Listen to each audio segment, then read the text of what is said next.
Shrimad home remedies में आपका स्वागत है। और हम आपको बताएंगे श्राद्ध पक्ष के बारे में कि अगर हमारे पूर्वज ना होते तो हमारा अस्तित्व ही नहीं होता। गीता में 84 लाख योनियों का उल्लेख मिलता है, जबकि पितरों की आयु 1000 वर्ष मानी जाती है। श्राद्ध का अर्थ ही है जो श्रद्धा से कर्म किया जाए। हमारे वेदों एवं शास्त्रों में स्पष्ट वर्णन मिलता है कि जो अपने पितरों को प्रसन्न रखने हेतु तथा शांति के लिए कर्म नहीं करता, वह नाना प्रकार के कष्टों, ऋण, रोग, संतान कष्ट, राज कष्ट एवं भूमि कष्ट से पीड़ित रहता है। अगर हमारे पूर्वज ना होते तो हमारा अस्तित्व ही नहीं होता। जब हमारे पितर ही रुष्ट होंगे तो हमारे देवता भी हमारे समीप नहीं आ सकते। जीवात्मा इस स्थूल देह से पृथक होती है। उस स्थिति को मृत्यु कहते हैं। यह भौतिक शरीर 27 तत्वों के संघात से बना है। स्थूल पंच महाभूत एवं स्थूल कामेंद्रियों को छोड़ने पर अर्थात मृत्यु को प्राप्त हो जाने के बाद भी 17 तत्वों से बना सूक्ष्म शरीर विद्यमान रहता है। सूक्ष्म शरीरधारी इस लोक के सतत अभ्यास के कारण परलोक में भी इंद्रियों के विषय की अभिलाषा करता है, परंतु उन अभिलाषाओं की पूर्ति भोग यातन देह न होने के कारण नहीं कर पाता है। हिंदू मान्यताओं के अनुसार 1 वर्ष तक प्रायः सूक्ष्म जीवन को नया शरीर नहीं मिलता है। इसी कारण मोहवश सूक्ष्म जीव अपने घर एवं परिजनों के इर्द गिर्द घूमता रहता है। श्राद्ध कार्य से सूक्ष्म जीवन को तृप्ति मिलती है, इसलिए श्राद्ध कार्य किया जाता है। गीता में भगवान श्री कृष्ण ने कहा है, तस्मात् शास्त्र प्रमाणते कार्य अकार्य व्यवस्थितो ज्ञातो शास्त्र विद्यानोक्त कर्म कर्तुद्ध महीहिसी।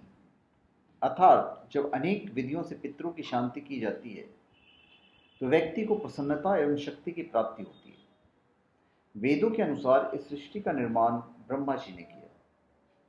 इसके परिचालन में देव, ऋषि एवं पितर अपने कार्य को संपूर्ण करते हैं। हर मनुष्य के अंदर अपने पूर्वज के गुण योग मतलब अंश होते हैं।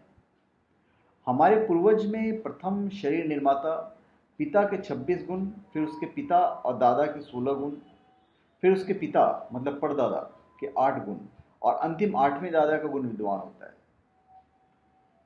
जब पिता के शुक्राणुओं द्वारा जीव माता के गर्भ में जाता है तो उसके 84 अंश होते हैं, मतलब 84 गुण होते हैं, जिसमें 26 गुण 30 शुक्राणु पुरुष के स्वयं के भोजन आदि द्वारा उपर्जित होते हैं। शेष 58 गुण पितरों द्वारा प्राप्त होते हैं। ऋषि पराशर ने मानव की आयु कलयुग में कम से कम 120 वर्ष बताई थी। पितरों के श्रद्धा सुमन अर्पित करने का पर्व श्राद्ध कहलाता है। जीवन का अमोद मंत्र राम नाम है। नाम और गोत्र मृत्यु के बाद भी जीवित रहते हैं, इसलिए श्राद्ध कर्म में नाम, गोत्र और मंत्र ही दान किए गए अन्न को लेकर पितरों के पास पहुंचते हैं। हमारा श्राद्ध कर्म कहता है कि श्राद्ध में जो अन्न पृथ्वी पर बिखेरा जाता है उससे पिशाच योनि तृप्त होती है। पृथ्वी पर जल डालने से वृक्ष योनि को प्राप्त हुए पितरों को तृप्ति प्राप्त होती है। दीपक एवं गंध से देवत्व योनि को प्राप्त हुए पितरों को तृप्ति होती है। हमारे अन्न, जल, तिल एवं वस्त्र के दान करने से मनुष्य योनि पितर संतृप्त होते हैं। स्वर्ण दान, रजत दान से श्रेष्ठ अन्नदान कहा गया है। जो पुरुष अपने पितरों को श्रद्धापूर्वक पितृपक्ष के दौरान पिंडदान, तिलांजलि और ब्राह्मण को भोजन कराते हैं, उनको इस जीवन में ही सभी सांसारिक सुख और भोग प्राप्त होते हैं। मृत्यु के उपरांत भी श्राद्ध कर्म करने वाले गृहस्थ को स्वर्गलोक, विष्णुलोक और ब्रह्मलोक की प्राप्ति होती है। प्रत्येक मनुष्य इस धरती पर जन्म लेने के पश्चात 3 ऋणों से ग्रस्त होता है। पहला देव ऋण, दूसरा ऋषि ऋण और तीसरा पितृ ऋण।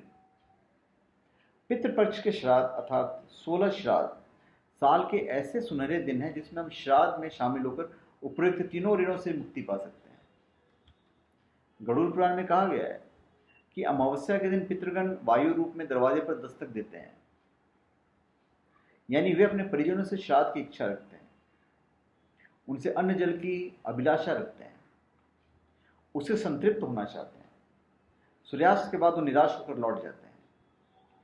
पितृ इतने दयालु होते हैं कि कुछ भी पास न हो तो दक्षिणा दिशा की तरफ मुंह करके आंसू बहा देने से ही तृप्त हो जाते हैं। 16 दिवसीय महालय श्राद्ध पक्ष कहलाता है। इस समय सूर्यदेव कन्या राशि में स्थित होते हैं और इस अवसर पर चंद्रमा भी पृथ्वी के काफी निकट होता है। चंद्रमा के थोड़ा ऊपर पितृलोक माना गया है। उससे रश्मियों पर सवार होकर पितृ पृथ्वीलोक में अपने पुत्र पौत्रों के यहाँ आते हैं तथा अपना भाग लेकर शुक्ल प्रतिपदा को सूर्य रश्मियों पर सवार होकर वापस अपने लोक को लौट जाते हैं। महाभारत, मार्कंडेय पुराण, पद्म पुराण, भागवत पुराण तथा वामन पुराण सभी में पृथुदक को सभी प्रकार के दोषों से रहित कहा गया है। पिहोवा को धर्म क्षेत्र की संज्ञा मिलती है। वामन पुराण के अनुसार इस तीर्थ की रचना प्रजापिता ने पृथ्वी, जल और वायु के साथ सृष्टि के आदि में भी की थी, जबकि महाभारत में लिखा है कि पिहोवा मतलब कुरुक्षेत्र जो है, पिहोवा की 8 कोस भूमि पर ब्रह्मा जी ने सृष्टि की रचना की थी। गंगापुत्र भीष्म पितामह की सदगति भी पृथुदत्त में हुई थी। पिहोवा में प्रेत पीड़ा शांत होती है। अकाल मृत्यु होने पर दोष निवारण के लिए पिहोवा में कर्म कांड करवाने की परंपरा है। ऐसा करने से मृतक प्राणी जो होता है अपगति को सदगति को प्राप्त हो जाता है। धर्मशास्त्रों में लिखा है कि पिंड रूप में कौवों को भोजन कराना चाहिए। ब्रह्मा जी ने सत्व, रज और तमोगुण के मिश्रण के साथ सृष्टि का निर्माण किया है। पक्षियों में कौवा तमोगुण से युक्त है। पुराणों में कौवा को यम का पक्षी माना गया है। इसकी स्वाभाविक मृत्यु नहीं होती है, अर्थात वो दिव्य जीवी है। कौवा मनुष्य में दादा से लेकर पड़पोता तक की 4 आयु को जी लेता है। ये कौवे की खासियत है। तो धन्यवाद। आप हमारे चैनल पे सब्सक्राइब करें और अपने कमेंट दीजिए। धन्यवाद।